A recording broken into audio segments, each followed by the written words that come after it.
Getting our first look at Greensboro police body cam footage showing an officer-involved shooting from last June.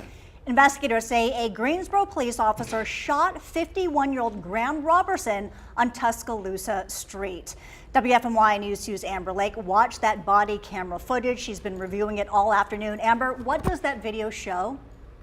Julie, Chad, there's a lot on this video, but just to be clear, we're only going to show you two portions of the released body cam footage.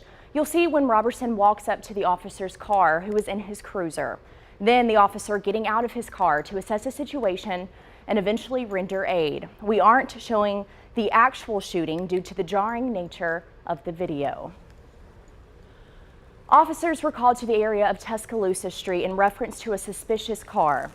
When they arrived, they saw Graham Robertson walking in the road. Police say Robertson walked up to Officer John Corrigan's patrol car and pointing a gun at him. Now here's the first video showing Robertson walking up to the officer's car as he drove down Tuscaloosa Street.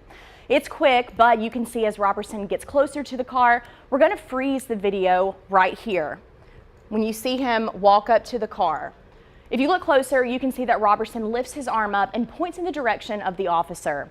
Immediately after this, the officer pulled his service weapon and fired 5 shots outside of the passenger window.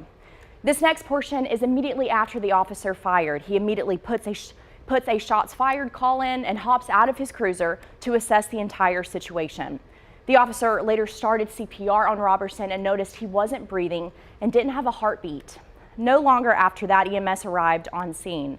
The weapons on Robertson were later determined to be a black semi-automatic looking BB gun and a silver toy revolver. Robertson did not fire his weapon at all. He later died at the hospital. In late February of this year, it was announced the officer involved in this shooting would not receive any charges from the incident. The North Carolina State Bureau of Investigation is conducting a criminal investigation into it. I reached out today to see if there's any update and haven't heard back.